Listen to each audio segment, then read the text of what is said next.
Welcome. You are participating in the ValleyGives 2018 orientation session. My name is Michael DeChiara. I'm the coordinator for ValleyGives. Thank you for joining us. This session should probably take about an hour. It is jam-packed with lots of information. Hopefully it is interesting, but why don't we get going? So what we will cover today, we're going to cover some highlights from last year from ValleyGives 2017. Just review what the updated goals are for ValleyGives 2018. Talk a little bit about organizational eligibility, the registration process, developing your profile pages for your organizations, going over prizes, which are a little bit different from last year, reviewing the training schedule, going through the donation process, and any other next steps following this orientation. So just to begin, why a mandatory training? Really, it's to take a moment to review what's new and also what's the same from last year for those of you who have participated, and for those people who are with organizations who are participating for the first time, just to understand what the process is. So as I said, we'll talk about eligibility, understanding the process of ValleyGives and what that looks like, discuss trainings, prizes, and most importantly, understanding the rules to participate. So just looking back on 2017, the question really is about ValleyGives. Does it make a difference? And as you can see by these numbers, last year, ValleyGives leveraged or generated basically $1.5 million of new money, and that broke down into $1.1 million in donations to organizations.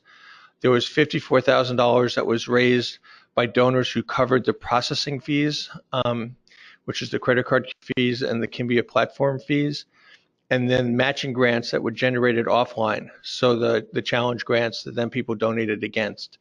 A total of 17,412 online donations occurred.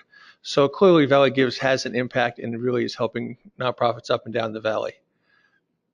In terms of the donor statistics, we had 9,367 donors. Those are unique individuals.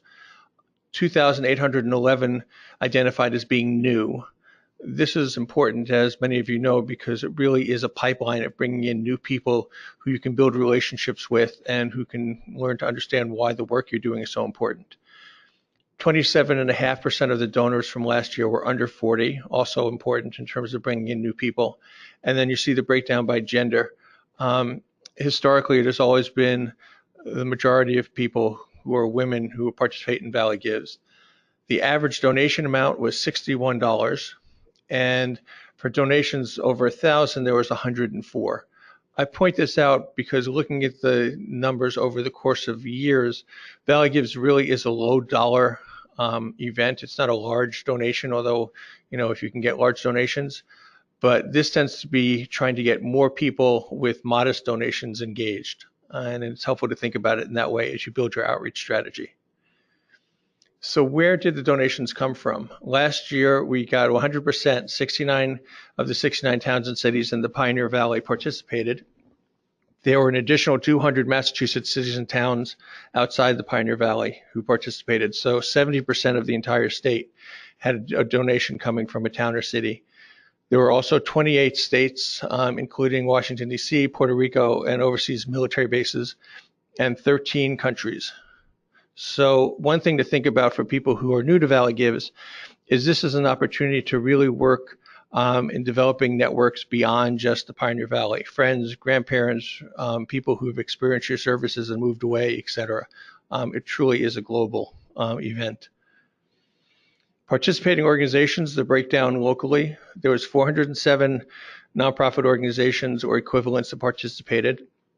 There were 72 from Franklin County, 149 from Hamden, 171 from Hampshire, and then 15 who have their main office outside of the Pioneer Valley, but who provide services in the Pioneer Valley. In terms of the organizational statistics, so you all, the average donation was 43 donations per organization, and that amount was on average $2,862 for each organization that participated in ValleyGives. Importantly, 370 organizations of the 407, so the vast majority, had a donor who identified as new to the organization. So one of the things that we've prioritized in Valley Gives is trying to get new donors, and clearly that's been working, and it's helpful in terms of continuing to build a pipeline of donors for your organizations. The other thing we focus on is matches, as we understand that matches really motivate donor giving. 132 organizations had a match last year, and 98 in total met their match amount that they were shooting for. So switching from 2007 to 2018, we've got two goals this year. These two are carried over from last year. Last year we had three. The first one is to increase the breadth of participation, which is really the distribution of donors, to expand philanthropy across the Pioneer Valley. And the idea is really a shift from defining success from additional money to the breadth of participation so that more people in more places know about your organizations and are supporting you, building a broader base. And then to continue to attract high level of new participating donors, so that new donor idea to a particular organization. And as we know, new donors really contribute to long-term sustainability. In years past, we used to count it as new donors to the platform, whether Razoo in years past. And this is really, we've shifted the focus to new donors to the organization. So in terms of eligibility for organizations who are new to Valley Gives, there's two ways that an organization is eligible. One is that you have your primary office located in any of the three counties of Pioneer Valley, Hampden, Hampshire, or Franklin counties, and that you serve a population in one of these counties. That's the one option. The other option is that your primary office is located outside of the Pioneer Valley, but that you're actively serving a population in one of the three counties. And actively is really the important thing here, that what we're trying to do is support the nonprofits that are serving the population that lives here. So if there was a Boston-based organization, for example, who wanted to begin work in the Pioneer Valley, they would not be eligible. But if there's a Boston-based organization that has well-established services that are serving people in the Pioneer Valley, they would be eligible. In terms of organization type, there's several different types of organizations that can participate in Valley Gives. By far, the majority are 501c3 organizations. And in terms of registration processes, that's the easiest. We'll get into that in a little while. We also have historically had fiscally sponsored organizations or groups participate, and we've expanded this a little bit further this year. I'll get into that in a moment.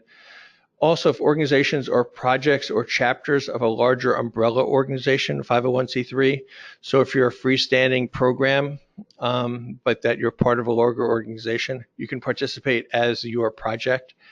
Religious organizations or churches that work under the umbrella of a 501c3 organization, and then public schools that have a NCES number, which is a nationally assigned number for public schools.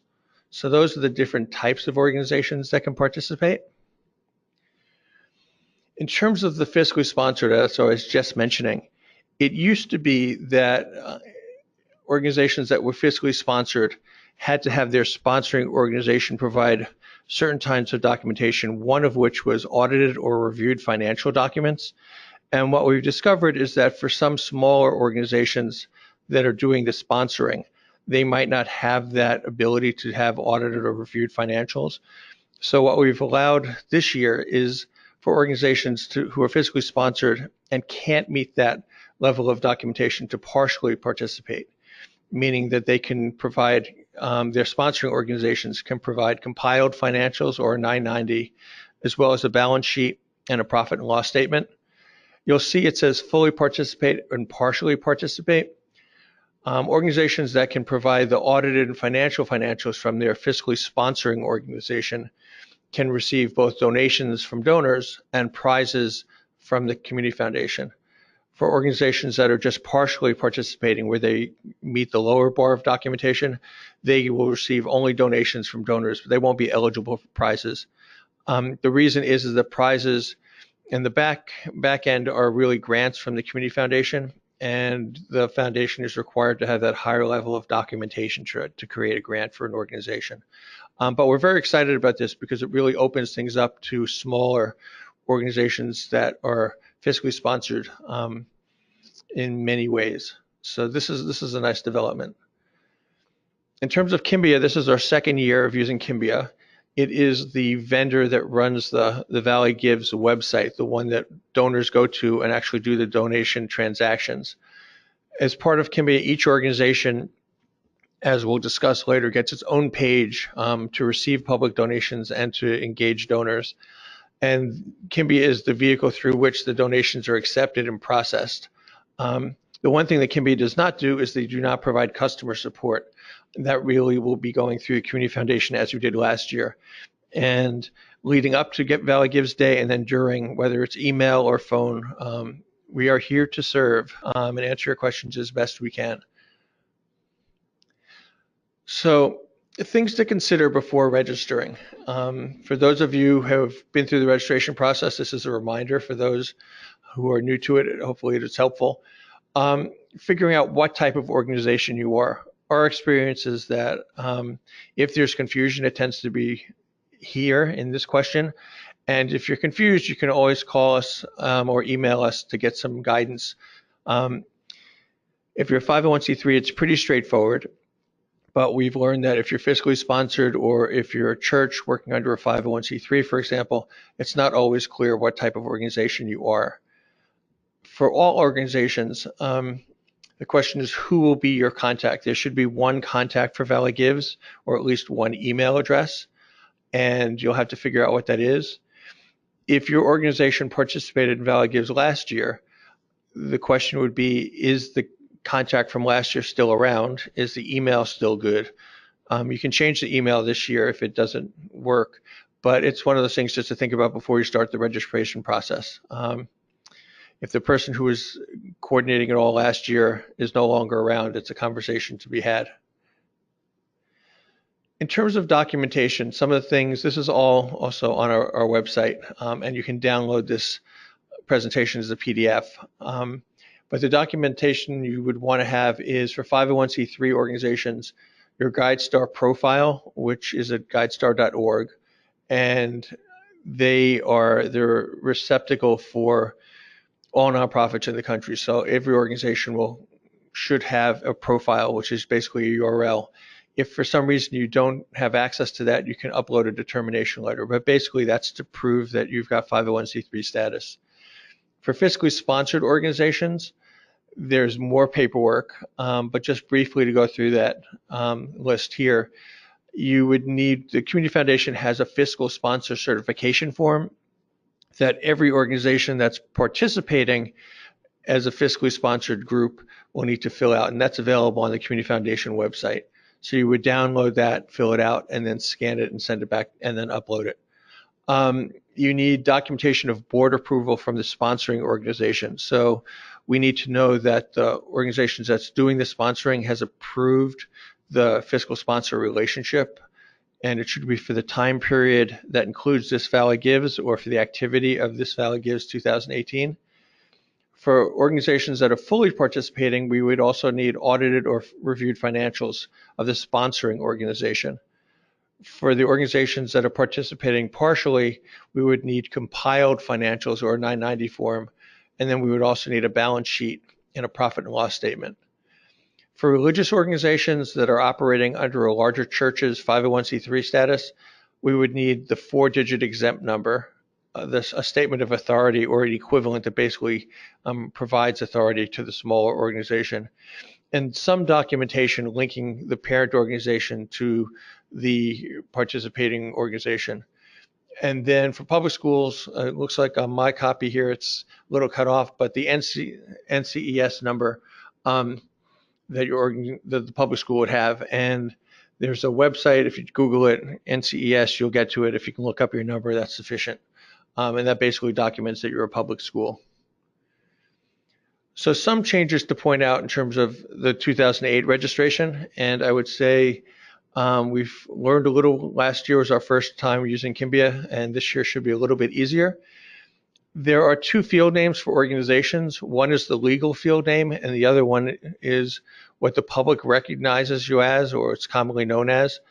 And those were switched from last year. We've done the work on the back end. So just when you register, go in and look. What you'll see is that the public name is the one that people can search by, which will be easier than last year.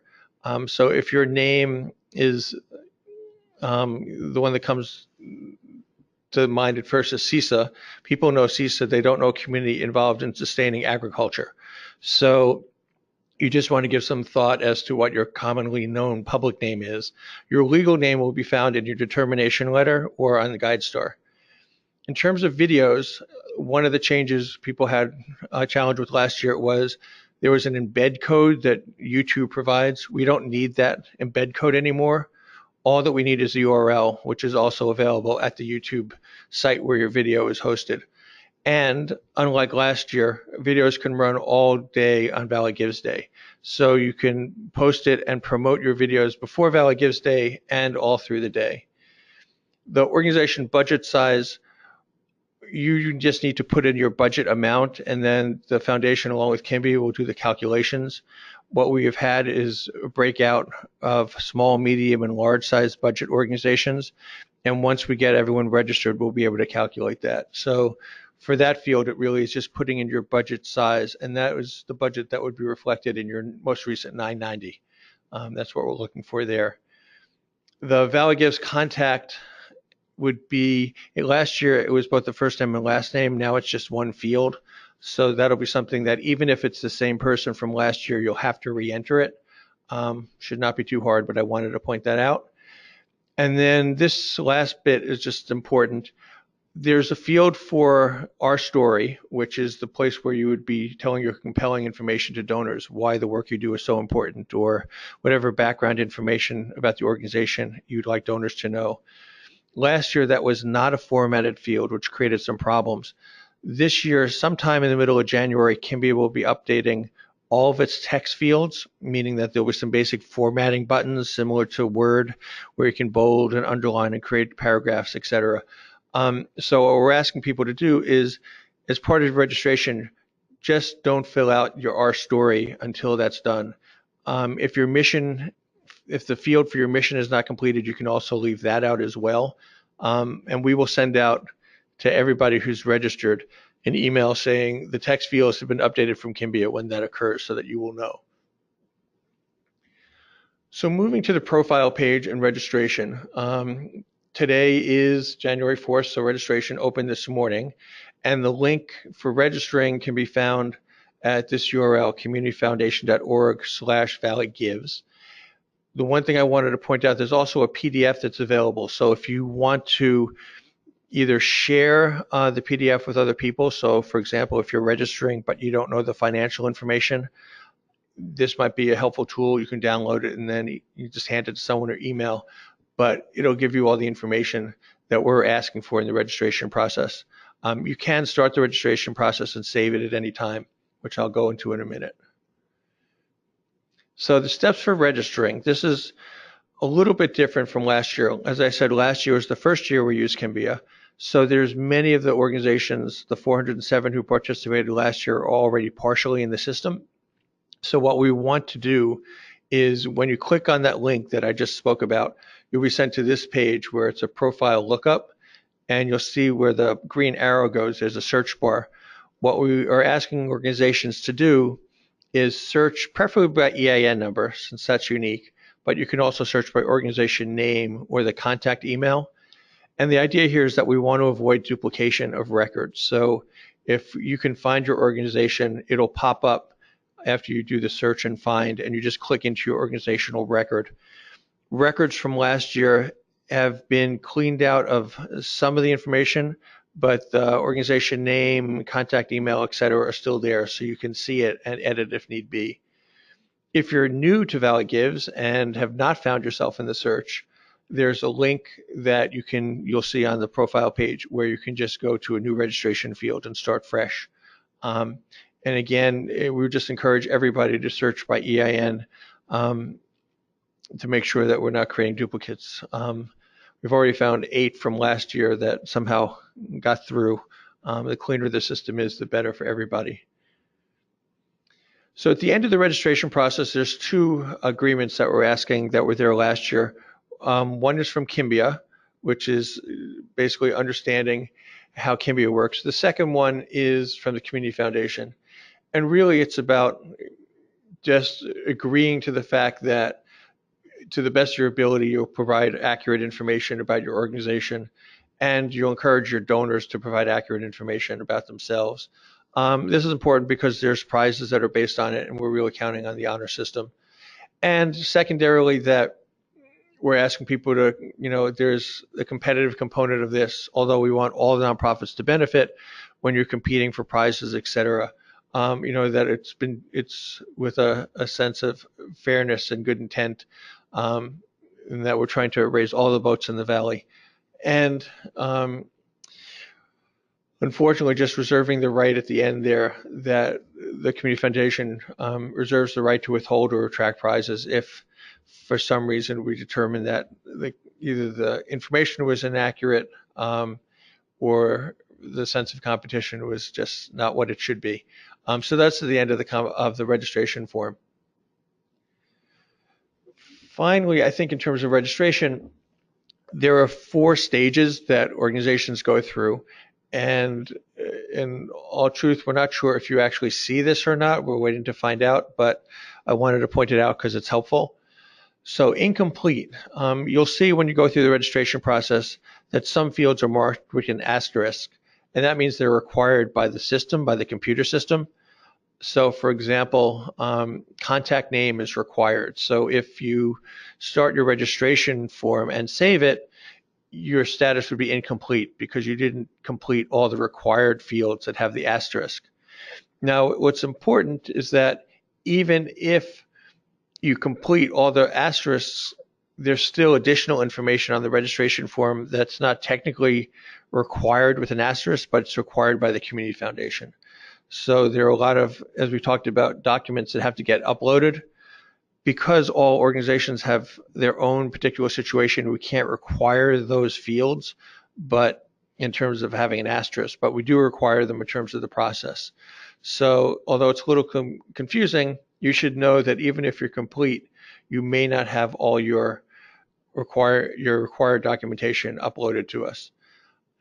Pending is when you've got everything filled in and uploaded as the Community Foundation requires, and then we're reviewing it, both ourselves and Kimbia, to make sure that everything's in order. We're required just to double check the nonprofit status and the financials, et cetera. And then finally, getting to the approved status, which when you're approved, you'll get an email from us saying, congratulations, you've been approved. And at that point, the registration is complete, and you can then move on to filling out any additional information on your profile page. So as I said, after you register, both Community Foundation and Kimbia will review all the registrations for completeness. We might follow up if we have questions, and I would encourage you, if you have questions during the registration process, to either call or email us. But as I mentioned, you will get a confirmation email, so it will be very clear when you've been approved and when you were officially registered. So one of the things that we discovered last year was a little confusing, and we've tried to make this a little bit easier. But if you think about the registration page, it's one web page, and it serves 3 purposes. So if you're new to ValleyGives and you're registering the first time, you would go to that registration page. That would be the page that you fill out. If you've previously participated in ValleyGives last year and you're just updating your registration, so you went to the search that we talked about by EIN number or organization name, and you found yourself, you clicked on the organization, when the page opens up, you'd be at the registration page, but you would have your organization's information partially in there.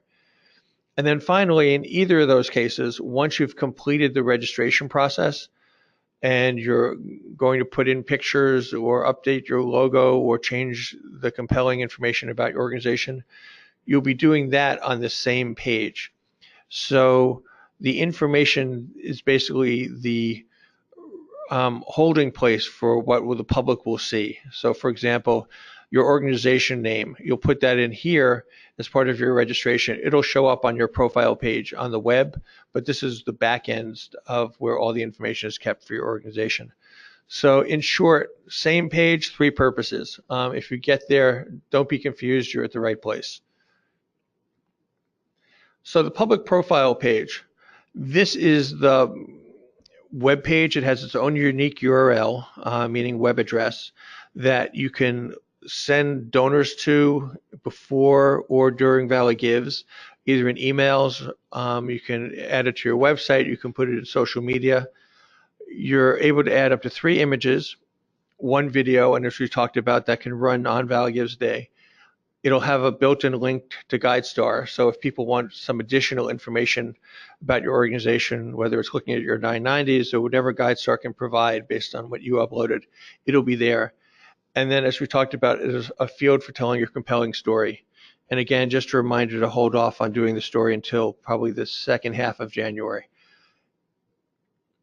The one thing to mention, which we don't particularly like, but we're stuck with, is that the donation levels for all organizations are the same. The Community Foundation sets them, and they'll be for all organizations. It really is not a best practice in terms of fundraising, but it's a constraint that we have with the Kimbia website. And this is just a picture. This is from last year's Valley Gives, and you'll see that the organization name is Test One. There's a logo there underneath. There's information with links. It's a little hard to see, but it'll have your website, your contact information, any connections. If you have Facebook, Twitter, those icons, if you click on them, will put you right to your Facebook page, your Twitter account, or your other social media. So this is basically, and the information from the registration page is what populates this page. So getting back to that 1 page, 3 purposes concept, you put all the information on the registration page, and then it shows up here. So you can edit there, and then it can populates here. One thing I wanted to just mention, which was confusing last year, and I'll just go back to this for a second. What ends up happening is if you might sit down after you're registered and say, I want to put up a picture, and then you put it up and you say, I'm going to put up a second one. You won't see it automatically that the change happens. What we have to do on our end is refresh the site. So you might be assuming, and people definitely did, that if they put up a picture, they would see it immediately and then were worried something was not working.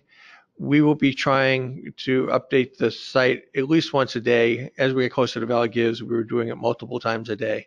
So that's just something to keep in mind, that you might not be able to see the updates immediately. In fact, that is likely.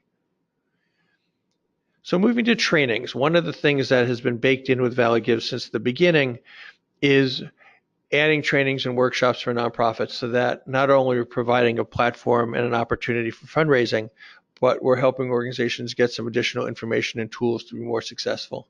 So you'll see that the orientations are occurring at the beginning today, January 4th, and then there's an orientation in person on January 9th, which is at the West Springfield Public Library. It's 10 to 11:30. Then we have 3 workshops coming up. The first one is January 25th, which will be at the South Hadley Library, with Mitch Anthony, and it's about communicating impact. Mitch has been working for decades on marketing and branding and communications issues, and this is really focused. We put it at the beginning of the Valley Gives process so that as you're trying to figure out how you can explain and message how important the work is that your organization does, this might be a session where communicating the impact is helpful to that. Making the Ask, Ellen Loix, who is the Vice President of Philanthropic Services of the Community Foundation, will be running that one. And that's really, for Valley Gives, it's about communicating with donors. And so how do you make that ask? How do you think about writing the email? Stewardship at the end. It's about building that relationship. And Ellen's been doing this for years and is an expert. And then finally, John Hayden, who comes from Cambridge and is nationally recognized as an expert in social media. He did a session last year, and he will be doing one this year at the Community Foundation offices in Springfield on February 27th. He'll be reviewing not only some of the basics that some of you might have seen, but also, as we all know, technology changes rapidly. So he'll be talking this year about new changes and also different strategies in light of Valley Gives. And it was well received last year. I encourage everyone to participate if you can. Then there's 2 more trainings towards the end, one with Kimbia, which is the mechanics of the profile pages. And we're doing that after registration closes, but before the site gets locked down, so that Kimby can give you a sense of how the whole site works, especially if you're new to Valley Gives, understanding that. So if you need to tweak things on your profile page or tweak your strategy for outreach, now that you understand how the profile pages work, you can do that.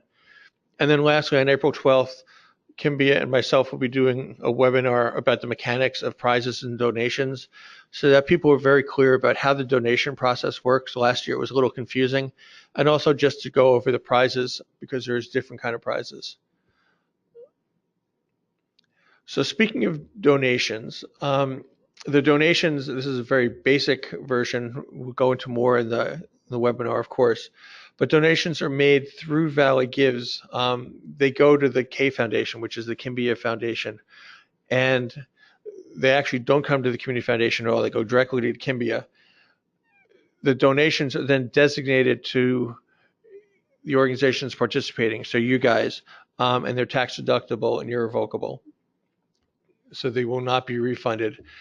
Donations via the website can be made either by debit or credit card.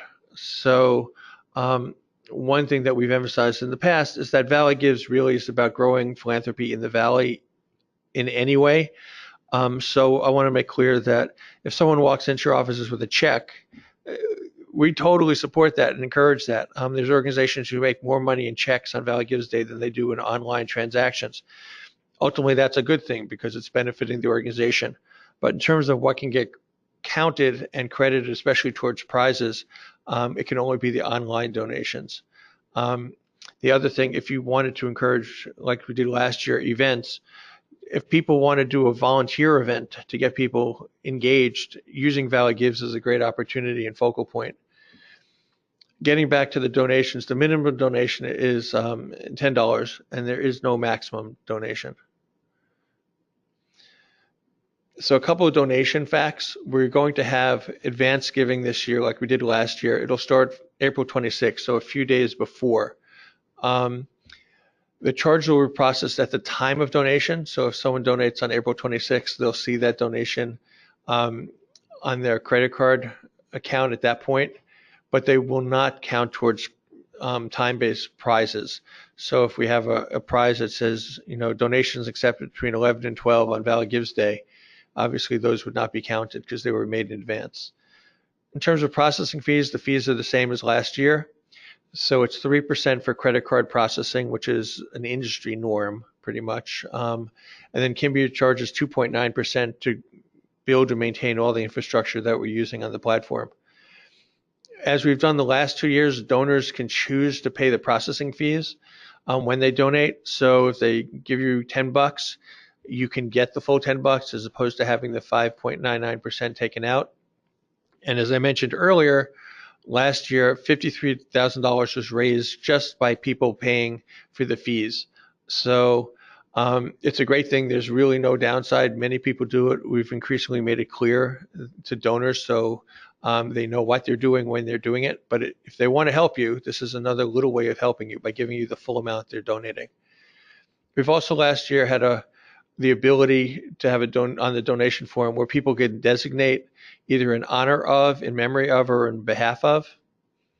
And one thing here that's worth noting is that because you have to have a debit card or a credit card to make a donation, people who are under 18 can't make their own donations. So if you have a minor who wants to participate in Valley Gives, this would be the place where you can do it in honor of. So they get the credit of being the person who's being recognized for the donation, even if it's not their credit card.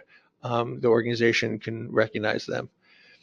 And then for those of you who are having some kind of competition, whether it's teams of people who support you, we have a referred field. So for example, if there's the blue team and the red team, and someone on the blue team gets a donor, that donor, when they go to make the donation, can say, I was referred to the blue team, so that team or that group gets credit if there's some kind of internal competition you're having to motivate giving. The other thing I wanted to point out here, just for clarity over the years, is what is a unique donor? And what we consider a unique donor is, although this seems obvious, an individual person donating under their own name. So It's not a donor giving on behalf of, in honor of, or in memory of someone else. It's unfortunately not a child or youth under 18 just because they can't legally make a donation, and it's not a company or organization. So for those prizes that we're looking for unique donors, it really is just the intent behind it is an individual person. So regardless of having a different email address or a different address, if it basically is the same person, it's a single human being. In terms of the donor experience, we'll get to this later, but there's two websites that we're directing you to. Organizations will have the Valley Gives site that's part of the Community Foundation website, the communityfoundation.org/ValleyGives. And that's really a working site that you all can access information leading up to Valley Gives. The donor, on the other hand, will be going to valley-gives.org, which is the site that's on the screen. And they'll be able to search by category. Each of you, as part of your registration process, will identify what your primary and additional categories of focus are, whether you're environmental or homeless, educational, etc. It'll also they'll be able to sort by county or city and town.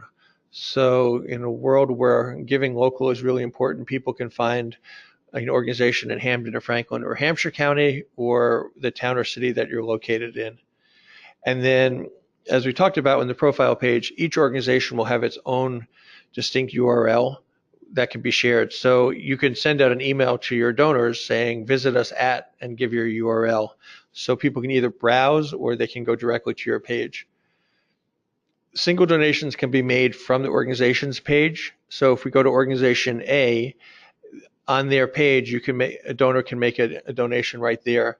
There's also a multi-donation form, and this is where the searching that we talked about way at the beginning with the enhancements will be helped, so that if you're on the multi-give form, a donor can stay on that form and they can search for organizations, and when they find them, they can just click on them and add donation, so that they're filling out their credit card and name information only once, but they're identifying multiple organizations. We found last year was a little confusing, but I think with the search improved, it should be helpful. And then everyone who makes a donation will get an email receipt from it might not be the Community Foundation, it might be the Community Foundation. If we learn differently, I will update you on that. And then this is a little bit of review, but with the donation form, only credit and debit card transactions. It will request individual name and email address for every donation, and then it'll allow, as we talked about, the in honor of, in memory of, or on behalf of. And it will give a very clear opportunity for the donor to pay for processing fees. And then, as we just discussed, you can, with another form, one can make multiple donations on the same form.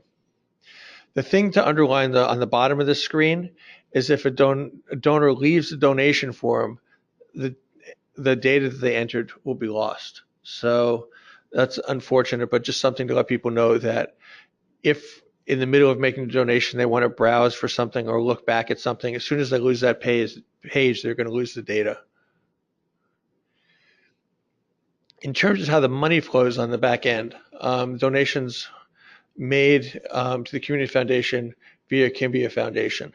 So the Kimbia Foundation has a little fund made up for the Community Foundation. That's where the money will go, but it's controlled by the Kimbia Foundation. Kimbia sends out checks to organizations approximately June 15th. This was a little bit of an issue last year in that some organizations where their fiscal years ended June 30th were worried about getting the checks. We can't really do any better than asking them to send it out about June 15th. I don't think we ran into many problems last year, but that is the expectation. And I think for the most part, almost all organizations got their checks by the June 30th deadline. Kimbia does not do electronic fund transfers, which is the reason for the checks. And then we already reviewed the processing fees, but it's 5.99% for each donation. Matching gifts. We talked about this earlier. It really is a motivator for people's giving. And the initial donation, just to be clear, is really a relationship between your organization and whoever's making that initial challenge. The Community Foundation does not need to be part of it. The donation does not have to be made through Kimbia. So if someone says, I want to make a $5,000 challenge match, what you do is you go onto your registration page, you make sure that you say, yes, we have a matching gift, and then you put in the $5,000. That $5,000 does not have to be made on Kimbia. It really is an honor system. And it's on your organization to make sure that you can collect it. Basically, you're saying to the other donors, we have someone or some people who are backing up this $5,000 pledge, and if you raise that money, they'll match it. So that's something that is really done between you and that initial donor or donors. The activation for matching gifts will be on May 1st. So that's when it'll be. So if there's advanced givings won't go towards that match. And we every year since previously, we've had matching prizes where an organization meets their match goal, and we've changed it a little bit this year. So what we're going to have it be this year is that organization must have a match of between $1,000 and $5,000, and only small and medium budget organizations that meet their match will be entered into a prize. And what that means is if you're a small or medium organization, you have a match of $2,000, you put it in, you get donations up to that $2,000, your organization will then be part of a raffle. And if your organization gets pulled in the raffle, the community foundation will match the amount of your original match. So in this example, $2,000 will be matched. So ultimately, at the end of the day, that example organization will have raised $6,000 if they win the matching prize. As I mentioned here, this is part from the registration form. If you have a matching gift, you want to make sure that on the left, you say yes when you have a number in the matching funds available. Now, when you register, you might not have a matching fund set up, so that's fine. You can just say no and leave it 0. But once you get going, maybe a month into it, someone will get a matching gift, and at that point, if you go in and update your records, you want to make sure that you say yes for matching funds, and then you put the dollar amount in right there. So shifting to prizes. Prizes are one of those things that we're constantly changing and are there both to help the organizations and also to motivate giving. So we have a lot of different kinds of prizes. Some are for specific accomplishments. So looking at the match we just talked about, that's an accomplishment. If you have a match goal and you reach it, that's accomplishing something, and then you get entered into a raffle to win the match prize. Others are based on time periods and when donations are made. What we recommend is that you look at the prize pool listings and figure out which ones to focus on. There's no way any organization can really strategize on all of them. So the idea is to think about what's best to align with your organization's abilities and or goals. And we can see that in a minute. So there's 2 sheets here, the next 2 with the prizes, and I'll just briefly go through them. You can download this whole list if you want, but these are some of the achievement ones. So donors across towns and cities. What we wanted to do here, speaking to the initial goals, is to try to have organizations get donations from the most towns and cities in the Pioneer Valley. And this is going to be limited to small and medium-sized organizations. Then the most new donors, as we talked about earlier, and this is where the honor system comes in, that when people donate, they can designate if they're a new donor or not to your organization. The organizations that have the most new donors will win a prize. And there's first, second, and third prizes, and again, for small and medium organizations.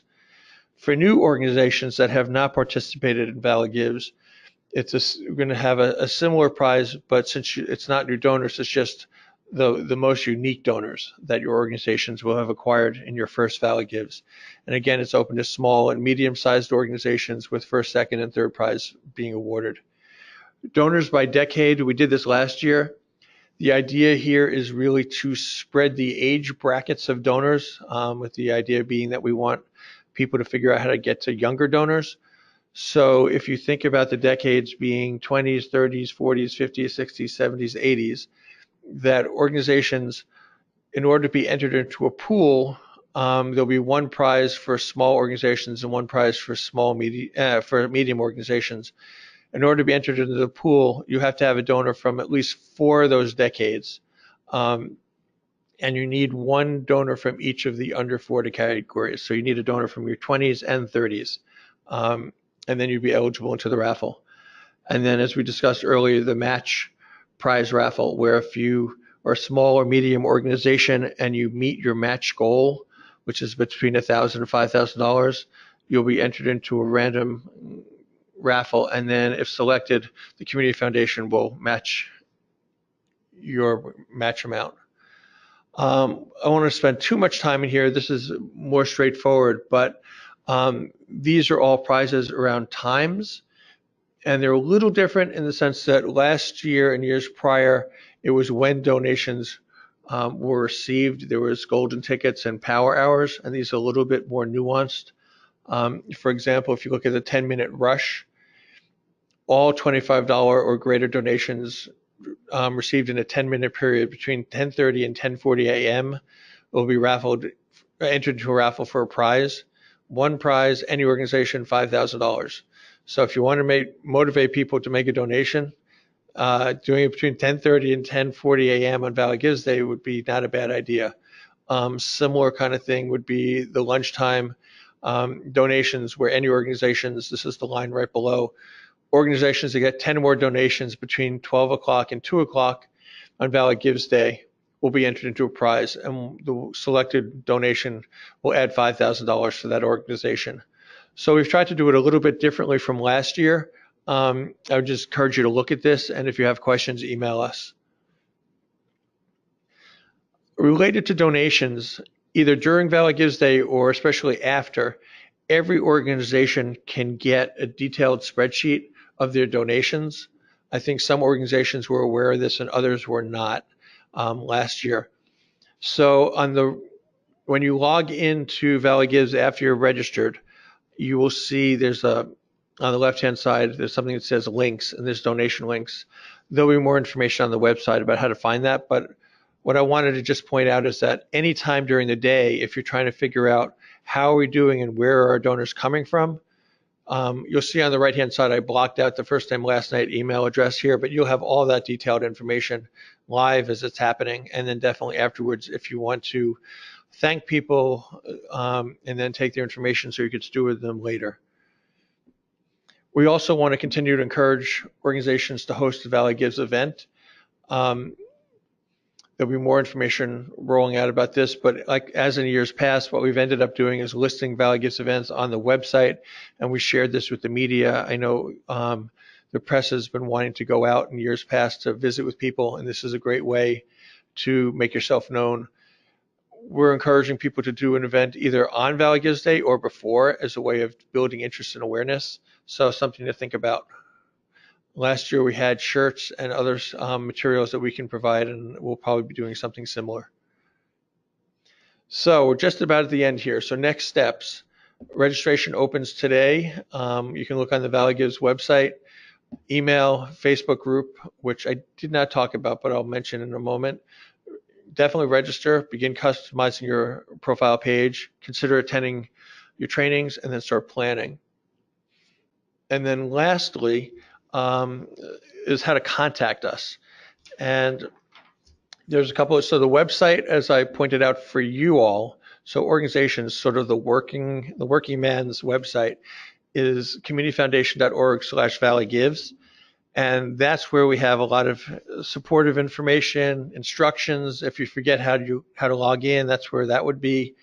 The main number for the foundation is 413-732-2858. And then there's 3 emails. There's ValleyGives@communityfoundation.org, which we all look at, but we can all get to. So it's a shared email, and that's the one we prefer. So you can make sure that someone's looking at it in a very timely fashion. There's my email, and then Margaret Everett, who works with me on the Valley Gives staff.